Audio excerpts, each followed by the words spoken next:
नहीं, ये सब मेरा नहीं है। ये दौलत, ये ऊंचाई क्यों मुझे चैन नहीं देती?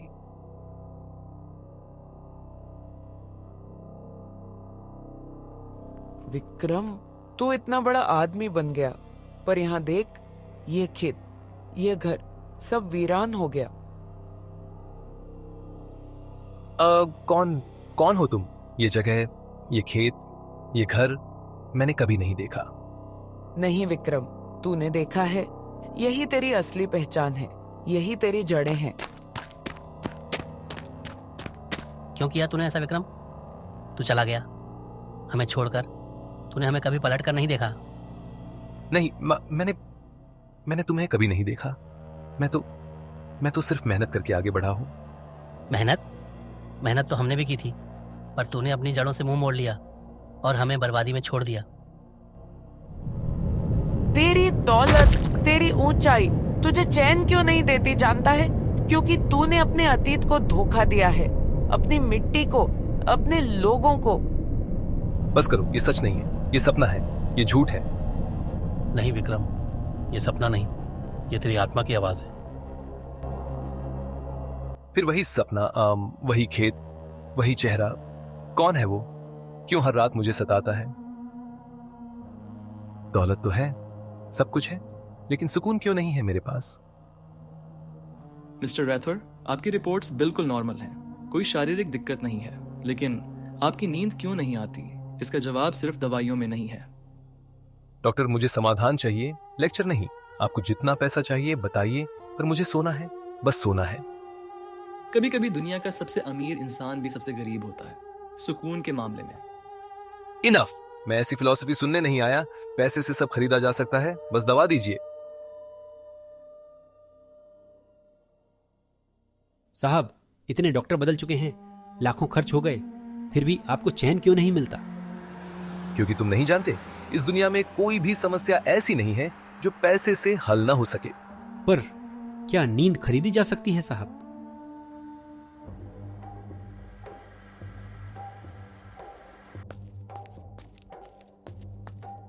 देखा, सब कुछ है मेरे पास। कौन कह सकता है कि विक्रम सिंह राठौर हारा हुआ है? पैसा ही मेरी ढाल है, पैसा ही मेरी ताकत है। ये बेचैनी भी, ये भी पैसे के आगे झुक जाएगी। गलत है विक्रम, पैसा शरीर का इलाज कर सकता है, आत्मा का नहीं। कौन बोल रहा है? तेरा अतीत, तेरे कर्म, तेरा हिसाब, इसे तू सोने चांदी से नहीं चुका सकता।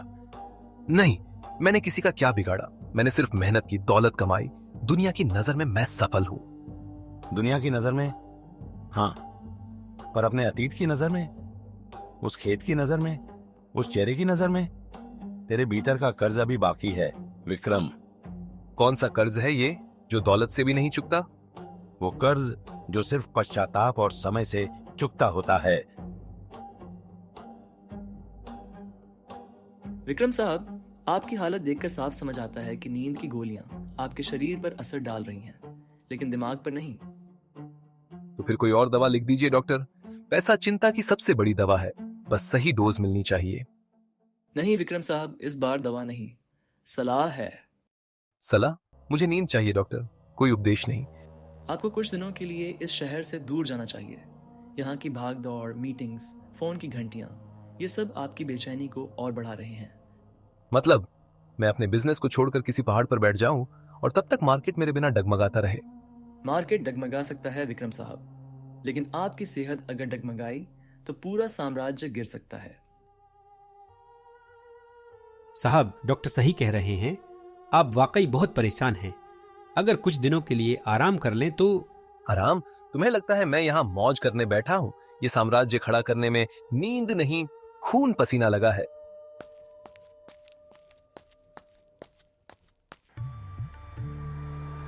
शायद डॉक्टर ठीक कह रहे थे।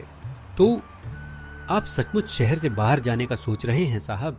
हाँ, कुछ दिन के लिए ही सही, लेकिन याद रखना, ये मेरा फैसला मजबूरी से है, चाहत से नहीं। बस किसी को बताना नहीं है, ना डॉक्टर को ना किसी और को। ये सफर मेरा है, सिर्फ मेरा।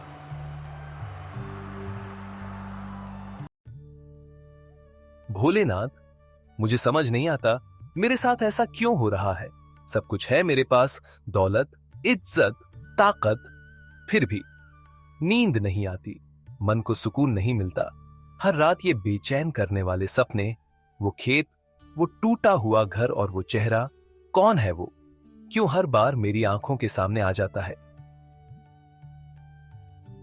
अगर ये सब मेरे पिछले कर्मों का बोझ है तो आप ही रास्ता दिखाइए। बस एक ही प्रार्थना है प्रभु, मेरी रातों से ये बेचैनी मिटा दीजिए। मुझे सुकून चाहिए, वरना ये दौलत भी मेरे लिए बोझ बन जाएगी।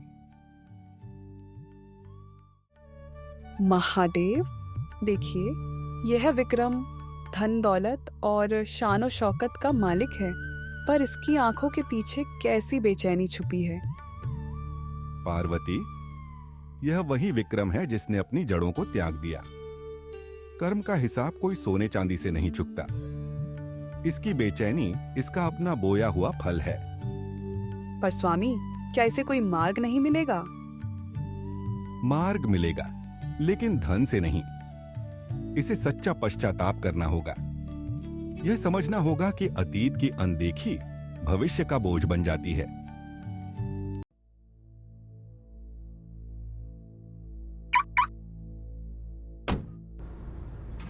रूट सेट किया जा रहा है। गंतव्य पहाड़ी क्षेत्र। अनुमानित समय 7 घंटे। 7 घंटे? काश मेरी बेचैनी भी टाइम टेबल देखकर चली जाती।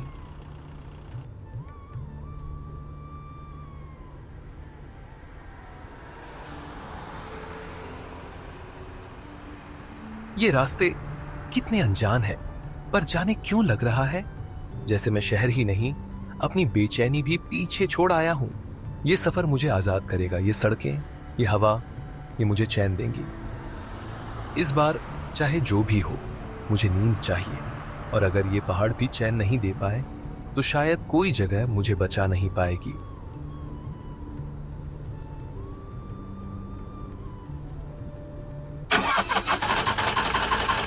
ये क्या?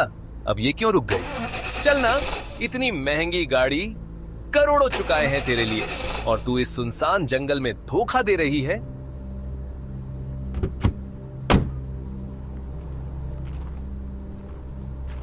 गए क्या? नेटवर्क भी नहीं, इतनी महंगी कंपनी का फोन, और इस जंगल में ये भी बेकार।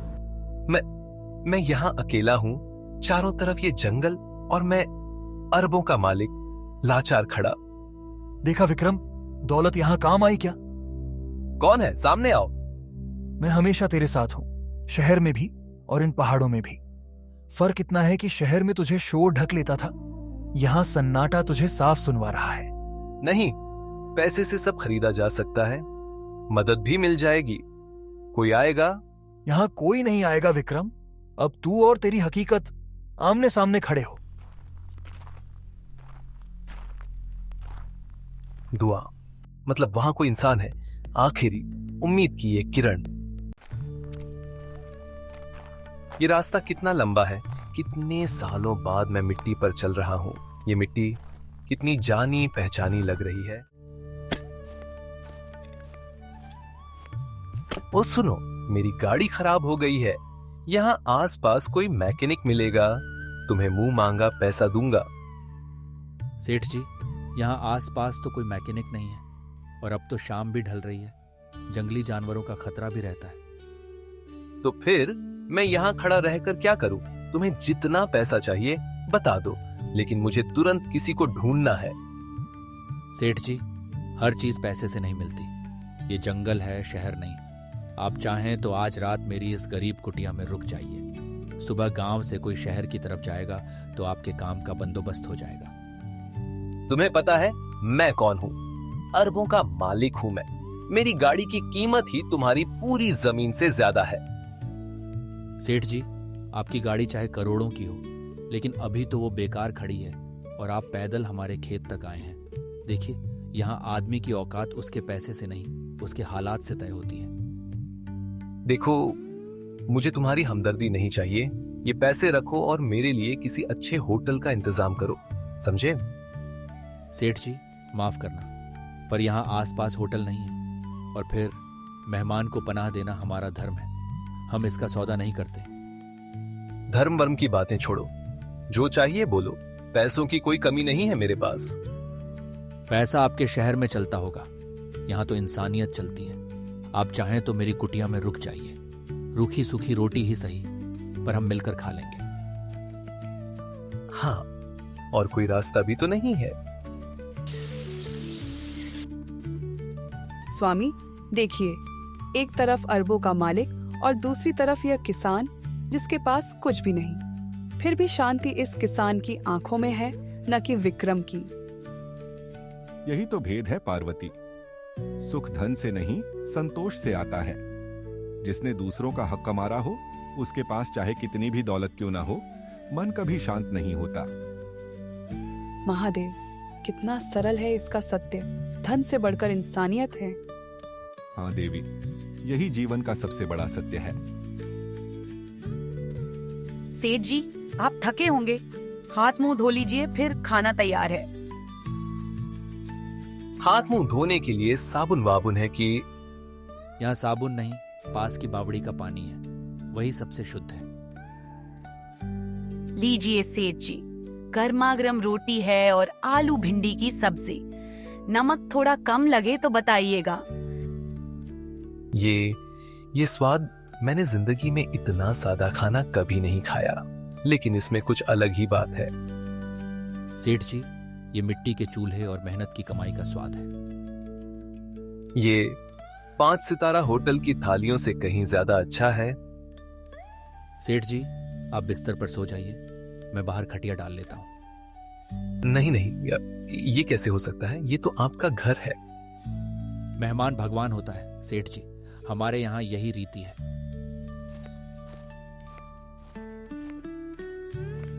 मैं अरबों का मालिक और आज इस झोपड़ी में, पर अजीब है, दिल को एक अजीब सुकून सा मिल रहा है।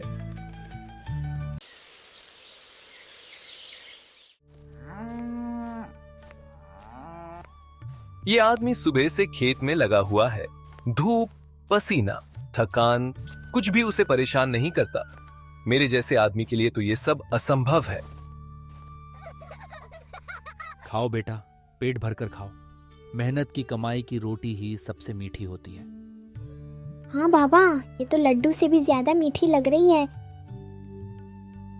रोटी प्याज खाकर ये ऐसे खुश है जैसे इनको कोई दावत मिल गई हो, और मैं लाखों खर्च कर देता हूं खाने पर, फिर भी वो स्वाद, वो तृप्ति कभी नहीं मिली।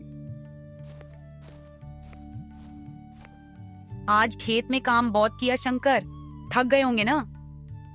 थकान भी मीठी लगती है जब दिन ईमानदारी से गुजरे।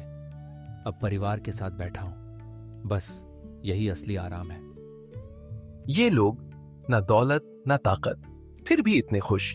इनके चेहरों पर जो सुकून है वो मेरे लिए अब तक एक पहेली बना हुआ है। शंकर, एक बात पूछूं? पूछो सेठ जी, इतनी झिझक क्यों? तुम इतने कम में भी इतने खुश कैसे रहते हो? तुम्हारे पास सच कहूं तो कुछ भी नहीं है। सेठ जी, सब कुछ होकर भी अगर रात को नींद ही ना आए तो उस सब कुछ का क्या फायदा? मेरे पास ज्यादा नहीं है, पर जो भी है मेरी अपनी मेहनत का है। मैंने कभी किसी का हक नहीं मारा, न ही किसी को धोखा दिया। इसलिए जब रात को सोने जाता हूं तो मन पर कोई बोझ नहीं होता। नींद ऐसे आती है जैसे माँ की गोद में बच्चा सोता है। मतलब दौलत और ताकत सब बेकार है? दौलत बुरी नहीं है सेठ जी, पर जब वो किसी और का हक मारकर कमाई जाए तो वो दौलत नहीं, बोझ बन जाती है। गीता में कहते हैं ना, कर्म करो, फल की चिंता मत करो। मैं तो बस यही मानता हूं कि जैसा कर्म करेंगे वैसा ही फल मिलेगा। आज नहीं तो कल हिसाब तो बराबर होना ही है। महादेव, देखिए, विक्रम के लिए ये सबसे बड़ा सवाल है। उसने कभी सोचा ही नहीं कि बिना दौलत के भी जीवन सुखी हो सकता है। हाँ देवी, और यही किसान सत्य बता रहा है। कर्म करो, किसी का हक मत मारो, कर्म का हिसाब बराबर होता है। यही गीता का संदेश है। किसी का हक का नहीं मारा, किसी को धोखा नहीं दिया, हिसाब तो बराबर होता है। नहीं, ये तो वही चेहरा है जो मुझे बरसों से सपनों में सताता है। 40 साल पुराना सच आज फिर लौट आया।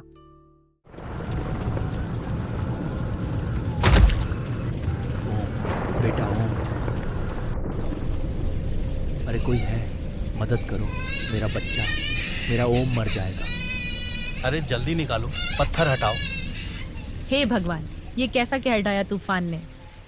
शंकर, घबराओ मत, मैं अभी शहर से सबसे अच्छी एम्बुलेंस और डॉक्टर बुलवाता हूँ। तुम्हारे बेटे को कुछ नहीं होगा, मैं वादा करता हूँ। सेठ जी, जल्दी कीजिए, मेरी सांसों की डोर तो इसी से बंधी है। अगर ये चला गया तो मैं भी जीते जी मर जाऊंगा। शंकर, तुम अकेले नहीं हो, मैं डॉक्टर, दवा, जो भी चाहिए सब लाऊंगा। और तुम्हारी ये झोपड़ी, कल से काम शुरू होगा।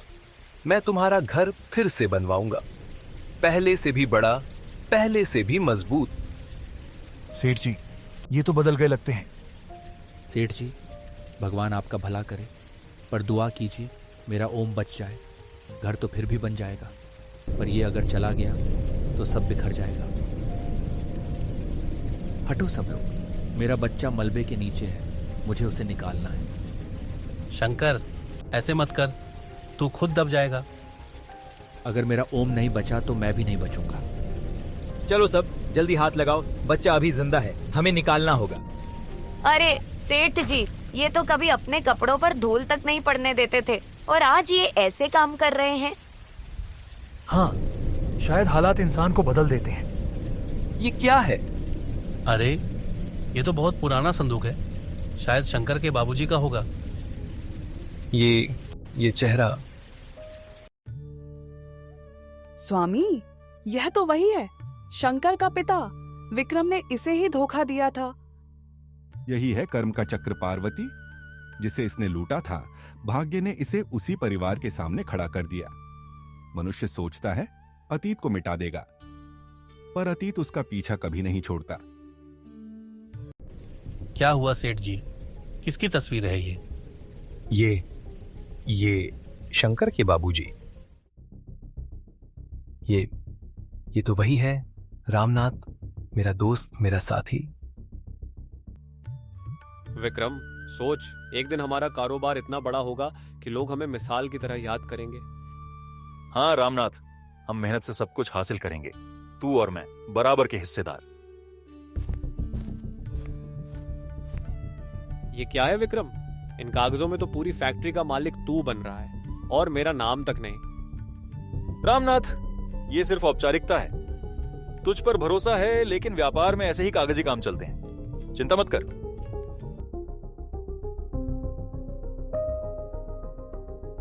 उसने सब छीन लिया, पर याद रखना, कर्म कभी किसी को नहीं छोड़ता, हिसाब बराबर होगा।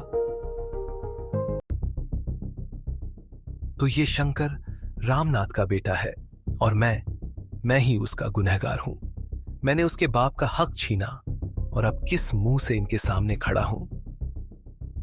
अरे ये तो मेरे बाबूजी की तस्वीर है, कहां मिली आपको ये? शंकर, तेरे बाबूजी मेरे सबसे अच्छे दोस्त थे। मैं ही वो आदमी हूं जिसने उनका हक छीना।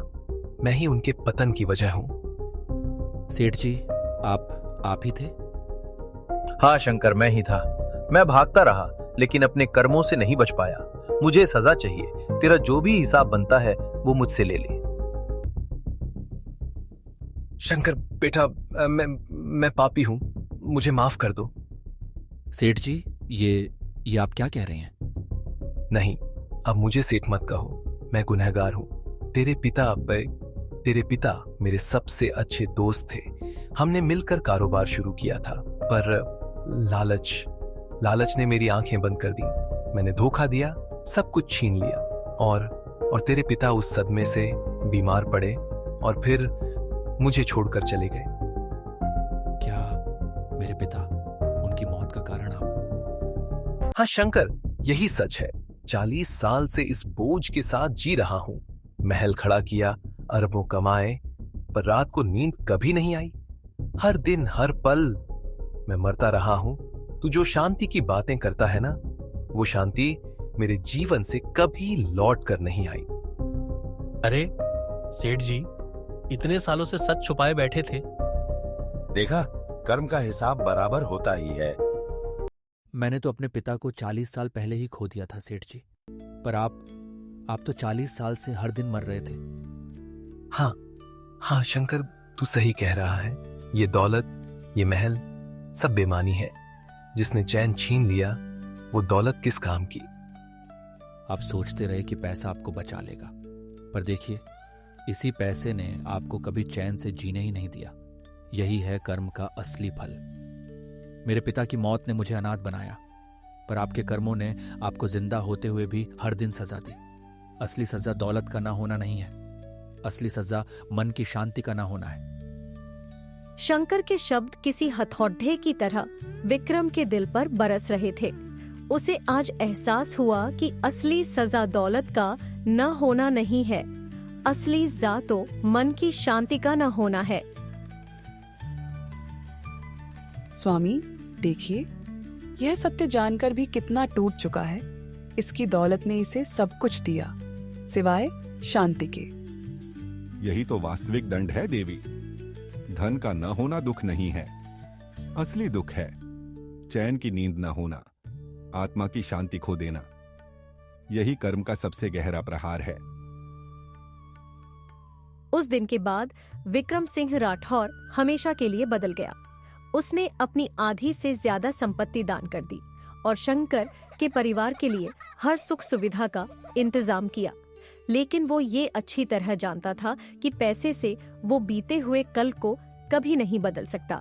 अब वो अपना ज्यादातर वक्त महलों में नहीं बल्कि उस गांव में लोगों की सेवा करते हुए बिताने लगा। सेठ जी, मतलब अब आपको सेठ कहें या विक्रम भैया? कल तक आप हमसे कितनी दूर थे और आज हमारे बीच बैठकर दाल रोटी खा रहे हैं। अब मुझे सेठ मत कहो भाई। सेठ बनकर मैंने सिर्फ गुनाह किए। आज अगर तुम सब मुझे विक्रम भैया कहोगे तो शायद मेरी जिंदगी का असली मान वही होगा। आपने हमारे लिए जो किया वो शायद कोई और नहीं करता, लेकिन दिल के जख्म उन्हें भरने में वक्त लगेगा। हाँ, मैं जानता हूं, पैसे से टूटा हुआ भरोसा कभी नहीं जुड़ता, पर अगर मेरी बाकी की जिंदगी तुम्हारे परिवार की सेवा में बीत जाए तो शायद ऊपर वाला मुझे माफ कर दे। माफी इंसान नहीं, कर्म देता है। लेकिन मैं इतना जरूर कहूंगा, अगर अब सचमुच दूसरों की भलाई में जीना सीख जाओ तो शायद पिताजी की आत्मा को भी शांति मिले। शंकर, यही तो अब मेरी सबसे बड़ी चाहत है। मैंने महलों में रहकर भी कभी सुकून नहीं पाया, लेकिन कल रात जब मैंने तुम्हारे बेटे की मुस्कान देखी, मुझे पहली बार लगा कि मैं जिंदा हूं। विक्रम दादा, हमने की पुरानी टूटी छत ठीक कर ली। बहुत अच्छे मेरे शेरों। अब मैं हर बच्चे के लिए नई किताबें और ब्लैक बोर्ड लाऊंगा। पढ़ाई ही तुम्हें वो बनाएगी जो मैंने कभी बनने का सपना देखा था, पर गलत रास्ता चुन लिया। अरे, ये तो सच में बदल गए हैं। अब तो हमें भी लग रहा है कि विक्रम भैया की दौलत का असली मतलब हमें अभी समझ आया है। नहीं भाई, दौलत का नहीं, कर्म का मतलब। महादेव, अंततः विक्रम ने समझ लिया। अब इसे सुकून उस मुस्कान में मिलता है जो किसी जरूरतमंद के चेहरे पर उभरती है। हाँ पार्वती, यही संसार के लिए संदेश है। कर्म की लाठी में आवाज नहीं होती, पर उसकी चोट सबसे गहरी होती है। मनुष्य अपने पाप छुपा सकता है, पर उनसे भाग नहीं सकता। धन से महल तो बनाए जा सकते हैं, पर मन की शांति केवल अच्छे कर्मों से मिलती है। Like, subscribe and press the bell icon.